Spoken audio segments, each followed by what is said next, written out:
Well, welcome to this Property Week video, which is part of our climate crisis campaign.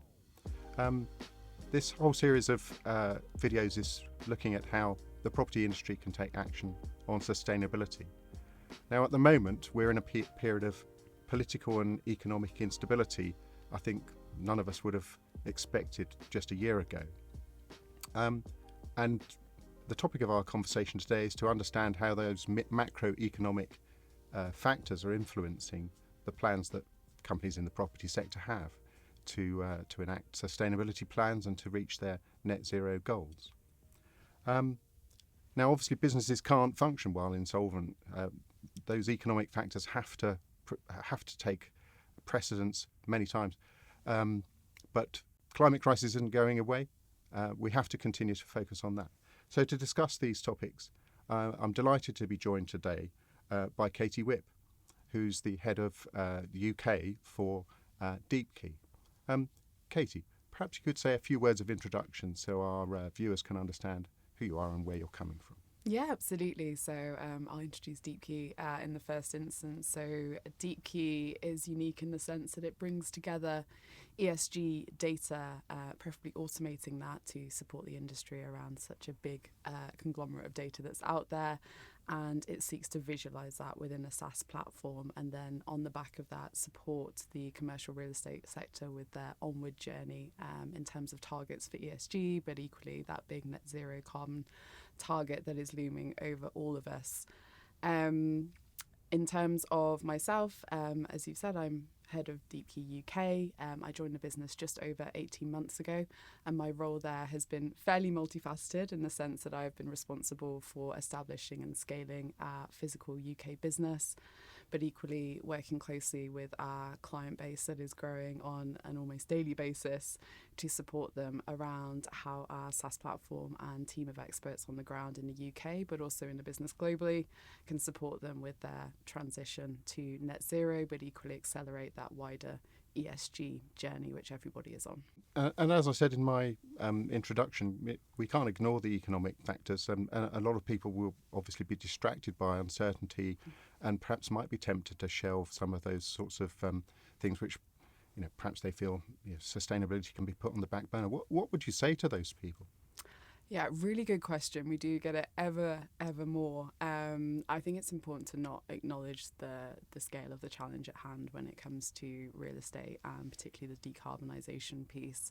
If we look at where we are today, it's estimated that $5 trillion per annum are needed to be invested into the sector to get us to those targets that we've already got in place. So that is a massive task that is on our hands.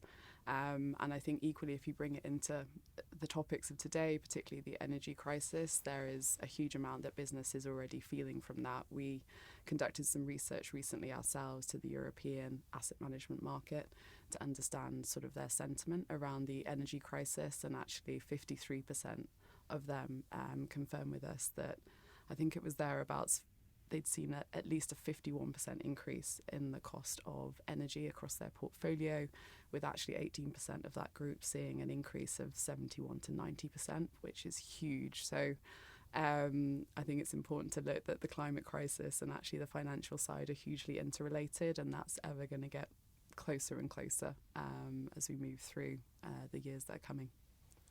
Well, quite rightly, you mentioned the energy cost situation, and many property owners will be fully aware of that as a challenge. But I guess that can align with the net zero agenda. Mm-hmm. What are the sort of short-term steps that property owners can take to actually try and deal with that energy crisis, but also perhaps make some steps along that net zero journey as well? Yeah, there's a huge number of quick wins which the industry can put in place relatively quickly. I think sort of the big obvious one is transition to certified green energy. That is a really sort of straightforward and easy step to put in place. Equally, it's things such as insulation within buildings. It is looking at your existing equipment within the building, but it's equally updating that rather than replacing it. Those two words are quite important. I think there's a natural tendency to replace, and actually we need to be doing more updating, and we can go into that perhaps later in terms of the carbon side of replacement. Equally, There's pieces around maintenance cycles. I think typically, they're not as regular as they could be. And actually, if they were more regular, the equipment would probably be doing what it should be doing on a regular basis. And I think that's important in terms of ensuring that the building is optimized in terms of its usage. And equally, you can go down to the sort of building regulation elements. So things as simple as when the lights come on, the aircon comes on, the heating comes on, and really looking at how your building is currently operating and actually whether that works with the model of the occupiers in the building, and actually marrying that up. And I've got some really good examples around that we can come on to later. And perhaps one of the biggest shifts for us, which we need to be doing more of, is the mindset piece. So looking at how we can really educate those in the building to understand the best case scenario in terms of how that building should operate and how they influence the building being used as it was intended and designed. And those elements are incredibly important. But I think equally, whilst there's some short-term wins, it's also quite important to not overlook sort of the medium and longer term. A lot of the short-term wins focus on the operational carbon element, and actually there's a huge piece of work for all of us to do around the embodied carbon piece, which can account for up to 70% of a building's carbon footprint over its life cycle. And we need to make sure that they're almost running in parallel as much as having those early quick wins which put us on the journey. That's very helpful in terms of thinking about those sort of short-term actions. I mean, a lot of our viewers will possibly have quite extensive portfolios of property, and there's also that question about how do you assess things from a strategic and a more long-term viewpoint. What advice would you give people in that situation? Yeah, absolutely. I think even before you embark on some of the sort of early quick wins, it's important to really understand how your assets and your portfolio is actually performing. I think you can throw an investment at a portfolio, and if you don't actually know how that's actually impacting the asset, what the long-term piece is, and whether that investment has been focused into the right asset or the right initiative for that asset at the moment, you could find yourself in a sticky position down the line. So from my perspective, I'd always start with data. Get your data house in order, understand your current operating situation for your assets, for your portfolio. Then on top of that, look at any sort of quick wins, which we've talked to, but equally any of sort of the longer term trends that are coming out of that data, and therefore use that to map your strategy into your asset and portfolio so that it's fit for purpose for the stock that you look after. I think, as we talked to before, there is not a one-size-fits-all for this journey to net zero, and we need to make sure that we're building out strategies that are specific to the challenges and opportunities that we have in hand within our portfolio. You talked about the importance of data, and obviously across the UK there'll be many different buildings that are in a completely different situation as to how much data is available, what kind of systems they've got to report on what's going on. People may well be put off by the notion that they've got to somehow sort of move from a situation of perhaps not much data at all to try to understand. Is that a journey you can take in stages? Can you or is a big bang approach better? I don't know. What's your advice? It's a really good question. I think it's definitely a process you can take in stages, and actually we really advocate that with our clients. It's really important when you start on the journey to ESG to take the data that you've got at hand. Real estate's in an incredible position that it has a incredible pool of valuable data. It is just so happens a lot of the time it's in different locations on Excel's, different platforms, things like this. So really it's around centralising the data that you've already got that is relevant to your assets portfolio on the journey to net zero or wider ESG related goals. So once you've got that data in situ, and you know what you're working with, you know where the gaps are in your data, you know where the gaps in the data are versus your long-term strategies, you can then look to overlay that with smart technologies for buildings and start to introduce different streams of data. But we would always advocate that there is probably more data there than people realise. It's just that it hasn't been centralised and harnessed and plugged into to see how things are actually looking, and you can do a lot on that early set of data. It's an important principle, I guess. I mean, you can't manage what you don't measure. So, I mean, Absolutely. Any kind of measurement is better than none at all, isn't it? And so, wherever you are on that journey, unless you've got complete smart building systems already, you can probably improve your data and therefore probably improve your management situation and therefore both that energy question and your net zero journey becomes better when you've got that data. Absolutely. Yeah. I think, one of the challenges in the sector is that we've got an incredible amount of technology at our fingertips, and actually, unless you understand what technology will support you on your journey, you can end up with a very proliferated tech stack and an incredible amount of additional data that actually isn't adding any value and can be a distraction. So I would agree fully that keeping it small, scaling it as you go, and almost taking incremental steps in terms of adding that layering is incredibly important in terms of you actually turning that insight into action, which is part of, I would say, that where we are stalling at the minute is actually taking the initiative, being bold in our activities, and then seeing the repercussions of those activities, hopefully all positive. Now, you talked earlier, Katie, about the importance of mindset, and I think that's important not only amongst those people who own businesses, or own property rather, the landlords, but the tenants or occupiers as well. And it's about sort of those two parties working together. And sometimes occupiers will have their own sophisticated net zero journeys or net zero plans. Sometimes they really won't. They'll be very focused on their own business, won't have thought about that too much, especially perhaps in the retail sector where there's lots of small independents and things like that. What would you say about how owners and occupiers can work together to improve things?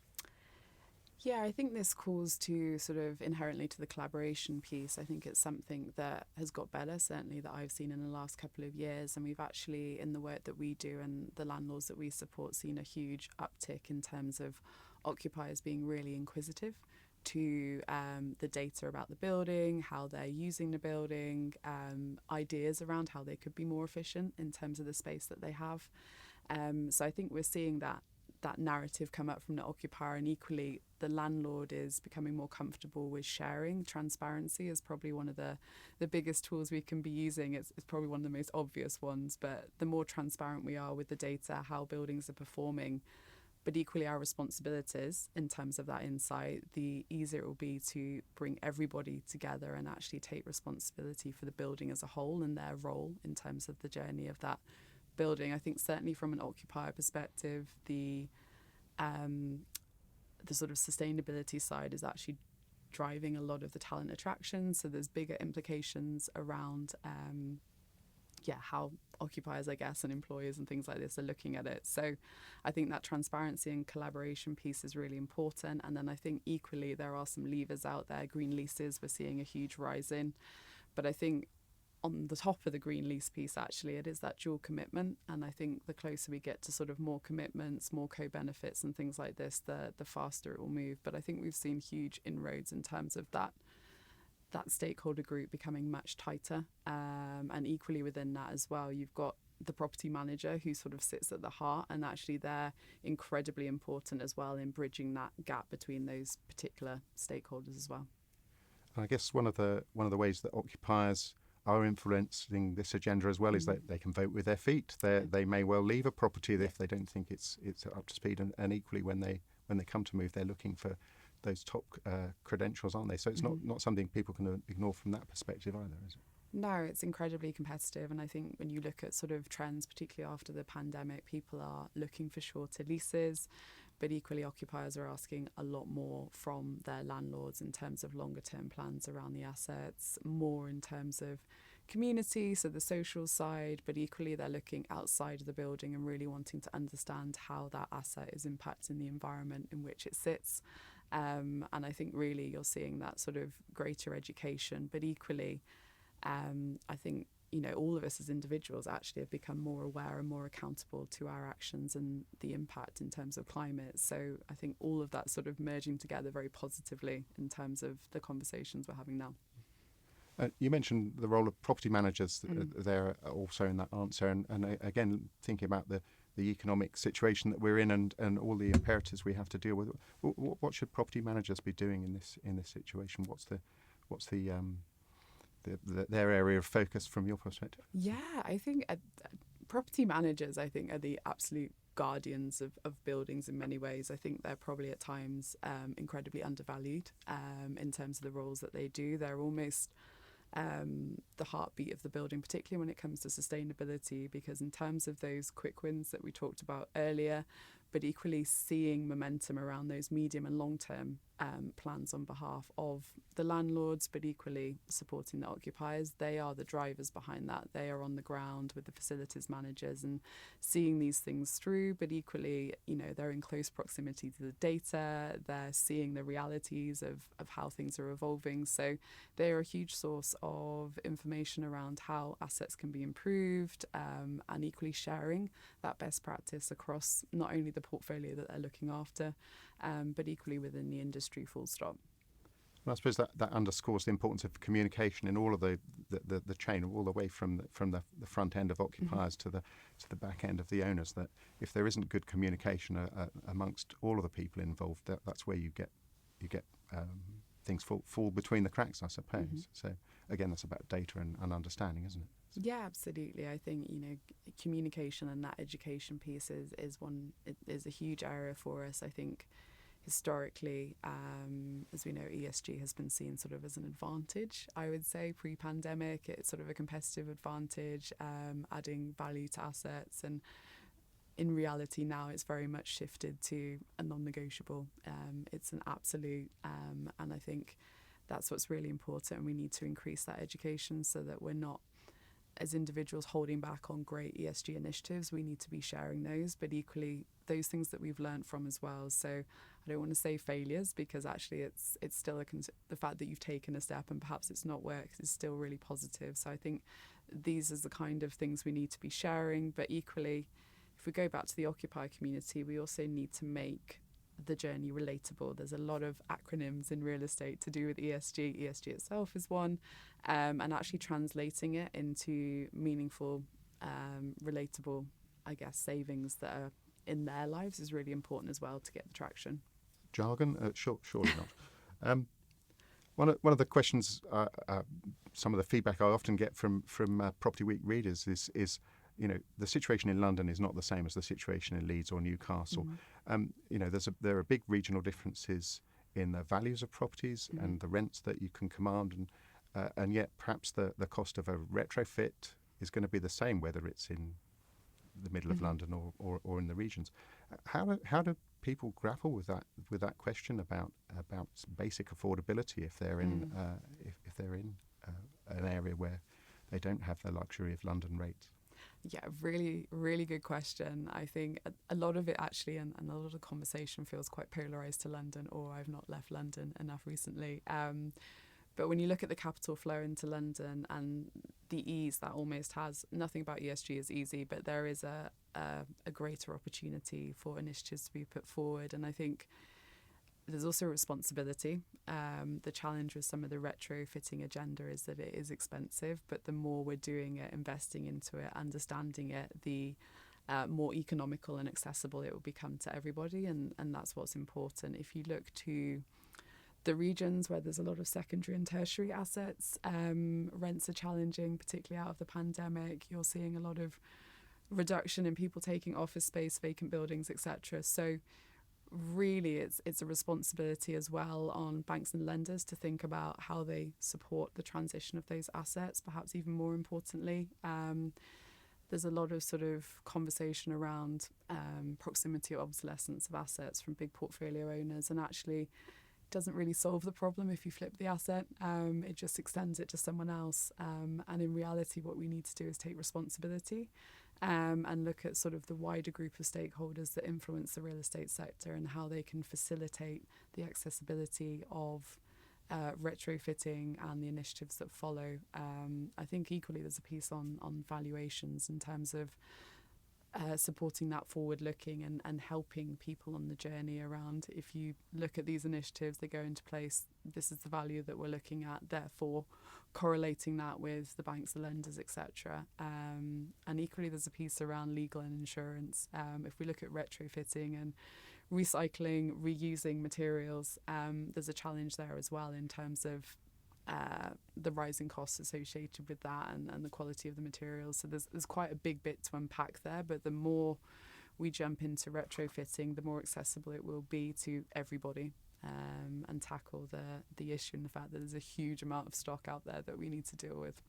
Absolutely. I mean, I suppose amongst all the economic turmoil we're all dealing with, Mm. energy prices have gone up. They're likely to stay pretty high for the foreseeable future. So I suppose, at the very least, the sort of payback time of retrofit measures might have shortened wherever you Mhm. are in the country. So Mhm. energy costs are high everywhere, aren't they? So Yeah, absolutely. And I think some of those quick wins directly plough into efficiencies around energy costs, and big savings that can quickly come into place. But equally, to your point earlier, that could equally be a very large investment for a lot of owners outside of London. So it is sort of balancing that off and arguably looking to government for some support, but equally that's probably not where their attention is right now. But that is also something in terms of funding that wider UK journey. indeed, yes. I mean, you work with a lot of different companies, I'm sure. What can we learn from the more advanced players in this sort of situation? Mm. What examples have you seen that might inspire others to do likewise? Yeah, it's an interesting one. I think, and I often get asked about sort of trailblazers in the industry, and arguably, I don't think there are massive trailblazers out there. I think there are pockets of really good initiatives in place, some really good best-in-class assets in terms of right now. The challenge arguably is that asset remaining in that position over the next 10, 15, 20, 25 years. So I think if we're looking at sort of best in class, I think really what we're seeing is probably people who are really leading the charge around data and translating that data into actual actions. I would say that's quite early in terms of people doing that, and Europe is probably the most advanced. We're still working quite heavily with clients around getting data into a centralized location and actually interrogating, validating and understanding that data and then looking at the insight. So we're kind of very early into the journey around ESG. So arguably, as I say, whilst there are some pockets and some trophy assets out there, we're still very early in the journey, certainly from my perspective. Well, if I were to take a sort of glass half full Yeah. version of that, I guess that means that nobody should feel they've been left behind. There's still the opportunity to be a leader here in Yeah. this sector. So No, and I would fully agree. I don't think, and we're all coming on the journey together. I think we've seen in the press that there have been incredible commitments to net zero, and that's amazing. People have got on that journey, but the journey does start with the data, and that's where a lot of people are grappling with. When you look from the UK into Europe, most people have big international portfolios. There are different regulations, so you're also trying to get some standards across your portfolio that you can work to, and therefore engage initiatives that sit across geographies, for example, which in itself is challenging, and that all needs to start from the data. So yeah, I would agree with you. I don't think anyone's left behind, but I think the challenging bit ahead is sat there. I think at the minute we've got insight, we've got data, particularly in Europe, but we need to move off the fence in terms of taking the actions forward and seeing what the monitoring those and seeing what the outcomes are and how that can transfer back to everybody in the industry.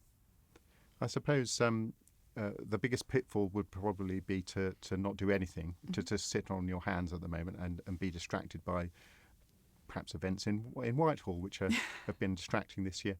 But are there other sort of more concrete pitfalls for property owners to avoid as they go forward? Yeah, I think perhaps one of them, I mean, whilst it's a positive earlier to focus on quick wins, you don't want to overcompensate and that sort of be your strategy. So I think whilst those are great things to engage and push forward, don't take your eye off the medium and longer term challenges that are ahead. They need to be planned for. They'll probably be costly. So the more you're doing now, the more even that cost is over the long term, and the more reasonable and palatable that is to secure investment and get to the targets that you need to. I think equally probably the element to not underestimate is individual accountability. We're all recognising that within the industry, and that's going to evolve. It's not sort of a static situation where you get a stamp and you've got your certification or you've hit your target. That journey will be evolving for our entire lifetime as far as we can see. So we've also got to get comfortable with the fact that change is going to be constant, the milestones are going to keep moving, and we're going to be under more and more pressure to keep pace with that. We've covered quite a lot of ground in this conversation. Is there one sort of message you'd like to leave with viewers? As we discussed, we're in a period of turmoil, economic challenges. We still need to push on with sustainability and the net zero agenda. So, what's the sort of most pressing thing that you would like people to think about? Yeah, I think probably the most pressing item is that we do really need to start taking action now. We're at a point where we definitely are running out of time if we want to make a difference as opposed to damage limitation. So I think really it's to step up and take actions. We're having great conversations about it. We've got a huge amount of data at our fingertips, and really it's to come together and move the industry forward. I'm a firm believer that real estate is an incredible space. It can have an incredibly positive impact on everybody. So I think it's on us to make sure that is recognised and we play our part in the journey that's ahead. Well, thanks very much, Katie. That's been a fascinating conversation. I certainly have learned a lot, and I'm sure that the people watching the video today will have been inspired in different ways about how they can apply the principles that you've talked about to their own business. I hope you've found today's conversation useful. This is part of our ongoing climate crisis initiative, and we'll be back soon with further conversations as we take this campaign forward.